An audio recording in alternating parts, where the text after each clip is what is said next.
Hello दोस्तों, मैं CA शमसिल Arfeen आपका स्वागत करता हूं इस जीएसटी ट्रेनिंग प्रोग्राम में। एंड आज का टॉपिक बहुत ही इम्पॉर्टेंट, बहुत ही इंटरेस्टिंग होने वाला है, which is ITC, input tax credit.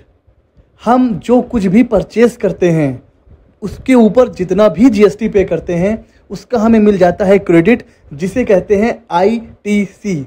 आज के टाइम में सबसे ज़्यादा कन्फ्यूज़न किसी रूल को लेकर है जीएसटी में, तो वो आईटीसी है। कब आईटीसी लेना है, कब आईटीसी नहीं लेना है, किस पर आईटीसी मिलेगा, किस पर नहीं मिलेगा, जीएसटीआर 2A के हिसाब से आईटीसी लें कि जीएसटीआर 2B के हिसाब से लें, इतना कन्फ्यूज़न है। और मैं आपको बताऊं, आज के टाइम में डिपार्टमेंट की तरफ से सबसे ज़्यादा नोटिस जिस रूल के वायलेशन पर आ रहे हैं वो है आईटीसी। तो आईटीसी के रूल्स को अच्छे से समझना बहुत इंपॉर्टेंट है अगर आप जीएसटी को सीखना चाहते हैं। मेरे इस वीडियो को देखने के बाद मैं गारंटी दे रहा हूं आपको आईटीसी से रिलेटेड कोई भी कंफ्यूजन नहीं होगा। तो बिल्कुल भी टाइम वेस्ट नहीं करते हैं, चलते हैं और सीखते हैं इंटरेस्टिंग सा टॉपिक, मज़ेदार topic, ITC, input tax credit. ITC समझने से पहले देखिए, हम आईटीसी को बहुत ही आसान शब्दों में सीखेंगे, ठीक है। मैंने अपने हिसाब से रूल्स को जो क्रक्स होता है उसकी पीपीटी तैयार कर रखी है, ताकि हम लोग रूल में ना जा कर के बेयर एक्ट की जो लैंग्वेज होती है मैंने उसको समझ के उसको आसान भाषा में कन्वर्ट करके मैं आपके सामने रख रहा हूँ, ठीक है। तो आईटीसी को समझने से पहले हमें ये समझना होगा कि इनपुट गुड्स क्या होते हैं, इनपुट सर्विसेज क्या होती हैं और इनपुट कैपिटल गुड्स क्या होते हैं, ठीक है। इनपुट गुड्स क्या होते हैं, सिंपल सा एग्जांपल लेंगे और आपको समझ में आ जाएगा। मैं हूं एक चार्टर्ड अकाउंटेंट, मैं सर्विस देता हूं GST return, GST registration, ITR, audit services, company registration, ये सारी चीज़ें मैं करता हूं। तो मैं क्या दे रहा हूं, सर्विस, ठीक है। इन सारी सर्विसेज को देने में मुझे किन किन चीज़ों की ज़रूरत पड़ती है, desktop, laptop, printer, sometimes mobile, ठीक है। तो ये सारी चीज़ें मुझे परचेज करनी पड़ती हैं। तो ये जो मैंने परचेज करा है अपनी सर्विसेज को देने के लिए, तो ये जो गुड्स मैंने परचेज करे हैं ये क्या है, input goods. Simple, outward sale को करने के लिए जो गुड्स हम परचेज करते हैं वो होता है इनपुट गुड्स। पहला, सर इनपुट सर्विस क्या होती हैं। सपोज मैं सर्विस देता हूँ जीएसटी रजिस्ट्रेशन की, मेरे पास बहुत से रजिस्ट्रेशन आ गए, मैं अकेले नहीं कर सकता, मैंने किसी दूसरे सीए से सर्विसेज ली। तो आगे भी मैं जीएसटी रजिस्ट्रेशन की सर्विस दे रहा हूँ, पीछे से किसी दूसरे सीए या किसी जीएसटी प्रैक्टिशनर की सर्विसेज मैंने ली। तो ये क्या हो गई, मेरी इनपुट सर्विस। मतलब अपनी जो मेरी मेन सर्विस है उसको करने में मैंने जिन जिन की सर्विसेज ली वो मेरे लिए क्या हो गई, input service. Simple. Input capital goods क्या होते हैं सर, देखिए जो भी गुड्स जिनको हम अपने बुक्स ऑफ अकाउंट में, अकाउंटिंग की भाषा में कैपिटलाइज करते हैं, मतलब जिसके ऊपर हम लोग डेप्रिसिएशन चार्ज करते हैं। अगर मैं बैलेंस शीट की पॉइंट ऑफ व्यू से बात करूं तो फिक्स्ड एसेट्स, बैलेंस शीट के दो पार्ट होते हैं, एसेट, लायबिलिटी एंड एसेट। तो एसेट साइड में जो फिक्स्ड एसेट्स होती हैं वो क्या होते हैं, हमारे कैपिटल गुड्स, ठीक है। मैंने सिंपल लैंग्वेज में आपको बता दिया, आपको समझ में आ गया होगा। अब चलते हैं आगे। कोई कंफ्यूजन हो तो आप फटाफट मुझसे कमेंट सेक्शन में पूछ सकते हैं। सेक्शन 16 ब्रैकेट 1, आप कह सकते हो कि ये बेसिक चार्जिंग सेक्शन है आईटीसी का, आप ऐसा भी कह सकते हो। ये हमें क्या बताता है, ये हमें बताता है कि registered person to take credit of tax paid. Note कीजिए, रजिस्टर्ड पर्सन, यानी कि आईटीसी लेने के लिए पर्सन का जीएसटी में रजिस्ट्रेशन ज़रूरी है। तो सिर्फ रजिस्टर्ड पर्सन क्या करेगा, क्रेडिट लेगा, किसका, टैक्स पेड, जो वो जीएसटी पे करेगा, किस पर, on inward supply of goods और सर्विसेज। जो वो सर्विस गुड्स ले रहा है उसके ऊपर जो भी जीएसटी वो पे करेगा उसको क्या मिल जाएगा, क्रेडिट। लेकिन कब, जब intended to be used in the course और फर्दरेंस ऑफ बिजनेस, तब जब उसका यूज आप करोगे अपने बिजनेस के लिए, पर्सनल यूज नहीं। आपने घर के लिए एसी खरीदा, घर के लिए लैपटॉप खरीदा, उस पर आपने जीएसटी पे किया, आईटीसी नहीं मिलेगा। आपने अपना घर बनवाया, कॉन्ट्रैक्टर की सर्विस ली, कॉन्ट्रैक्टर ने जीएसटी चार्ज किया, सर क्या हम आईटीसी ले लें? सिर्फ और सिर्फ बिजनेस पर्पस के लिए जो भी आप सर्विस और गुड्स लेंगे उसका आपको मिल जाएगा आईटीसी। ये हमें बता रहा है सेक्शन 16 ब्रैकेट में 1। ठीक है फ्रेंड्स, आगे चलते हैं। अब आता है सेक्शन 16 ब्रैकेट 2। ये हमें क्या बताता है? कंडीशन। 16(1) हमें क्या बता रहा था कि भैया गुड्स एंड सर्विसेज का आप ले सकते हो आईटीसी। कब ले सकते हो? जब आप उसको अपने बिजनेस पर्पस के लिए यूज़ कर रहे हो तब। 16(2) हमें बताता है कंडीशन। वो कंडीशन जिसके बाद आप आईटीसी ले सकते हो। तो पहली कंडीशन ये है कि भैया अगर आपके पास वैलिड टैक्स इनवॉइस है, डेबिट नोट है या कोई भी ऐसा डॉक्यूमेंट है जिससे पता चल रहा है कि भैया आपने जीएसटी का पेमेंट किया है, तो ही आप आईटीसी ले सकते हो। तो भैया कुछ भी परचेज करो तो बिल लेना मत भूलें अगर आईटीसी क्लेम करना है तो। दूसरा, आपको रिटर्न फर्निश करना ज़रूरी है। भाई जब आप रिटर्न ही नहीं फाइल करोगे तो आईटीसी क्लेम कहाँ करोगे?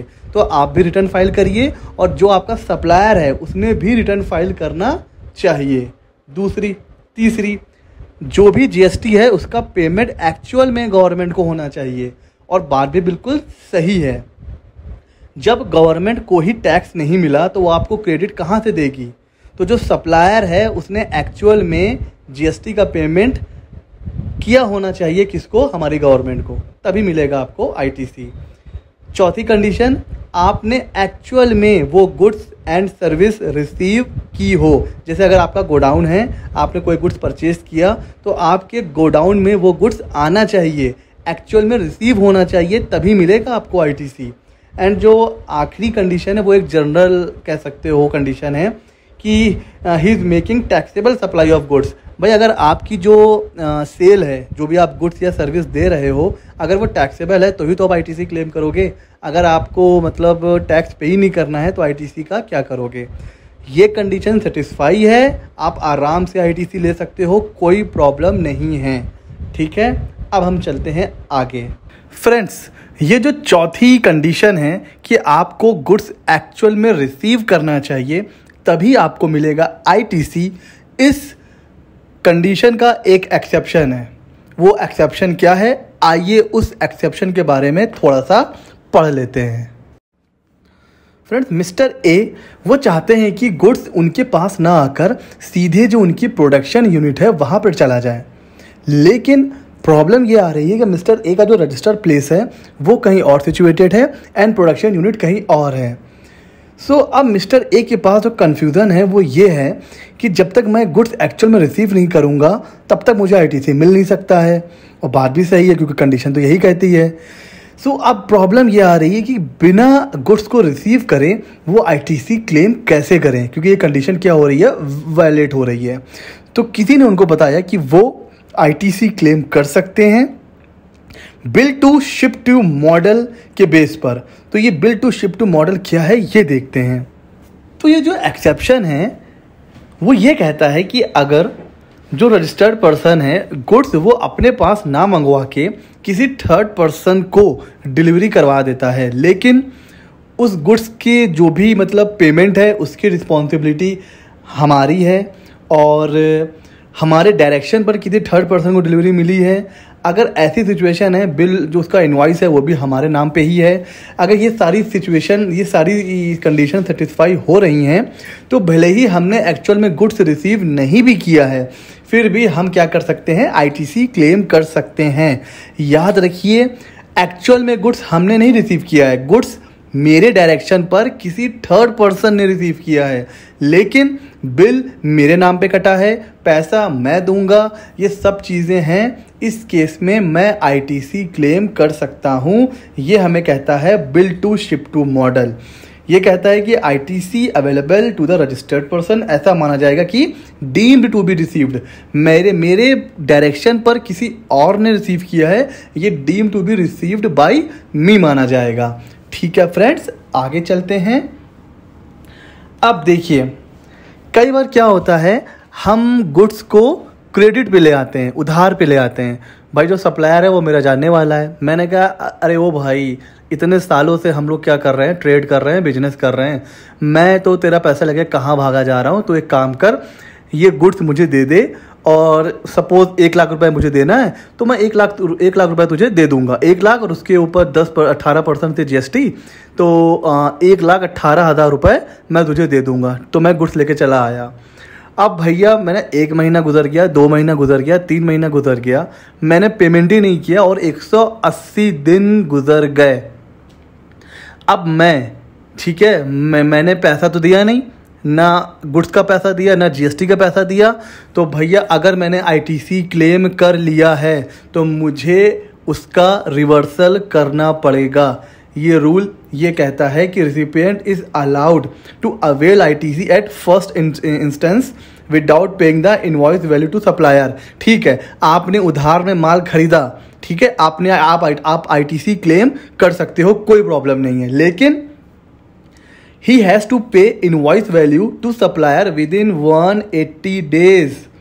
180 डेज के अंदर भैया आपको सप्लायर को पैसा देना है, वरना क्या होगा, ITC रिवर्स करो along with इंटरेस्ट, 18% का इंटरेस्ट भी लगेगा।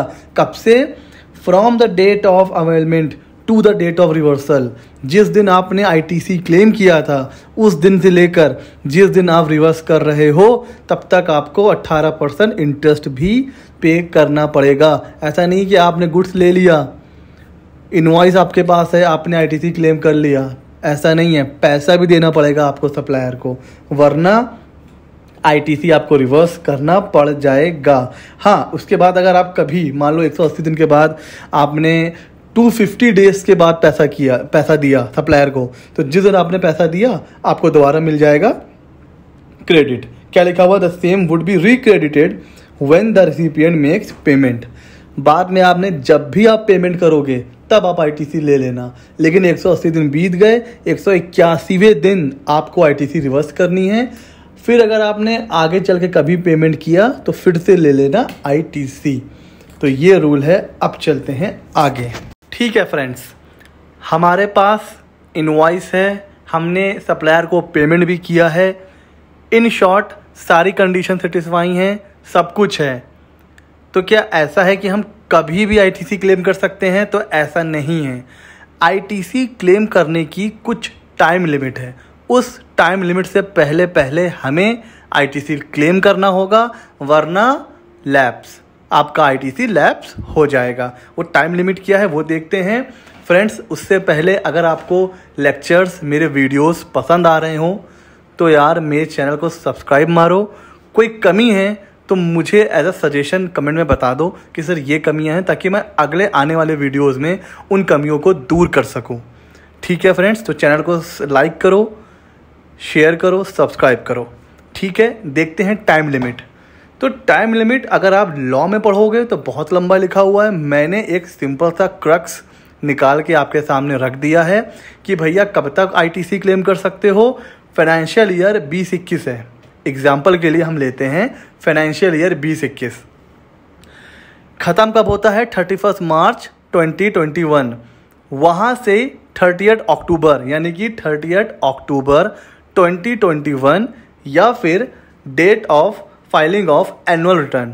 सर एनुअल रिटर्न की डेट क्या होती है? वो होती है 31 दिसंबर।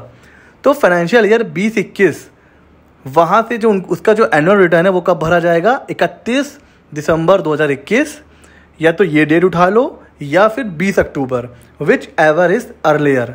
अब आप मेरे को बताओ कि 20 अक्टूबर और 31 दिसंबर में पहले क्या आता है? तो जाहिर सी बात है हर साल 20 अक्टूबर पहले ही आता है और हमेशा आता रहेगा। यानी कि मैं ये कहूँ कि अगर आपको 2021 फाइनेंशियल ईयर का ITC क्लेम करना है तो आपके पास क्या डेट है सर? 28 अक्टूबर। बस 20, अगर आपको 2021 का ITC क्लेम करना है तो आप 20 अक्टूबर यानी कि सितंबर महीने का 3B, भाई 20 अक्टूबर क्या है? सितंबर महीने की जो 3B है उसका जो 3B रिटर्न है उसकी ड्यू डेट है। तो आप सितंबर मंथ का जब GSTR 3B फाइल करेंगे यानी कि 28 अक्टूबर को, उससे पहले ITC क्लेम कर लीजिए, वरना आपका ITC हो जाएगा लैप्स। ठीक है फ्रेंड्स, ये है पार्ट 1 आईटीसी का। अब हम पार्ट 2 ऐसे ही कई पार्ट में हम देखेंगे आईटीसी का चैप्टर, बिकॉज इसमें बहुत से रूल्स हैं, block credit, GSTR 2A 2B कैसे क्लेम करना है और बहुत सी चीज़ें हैं। तो आज हम पार्ट ए में यही तक, पार्ट 1 में यही तक देखते हैं। अब हम देखेंगे पार्ट 2 में बाकी के रूल्स। ठीक है फ्रेंड्स, तब तक के लिए गुड बाय, थैंक यू।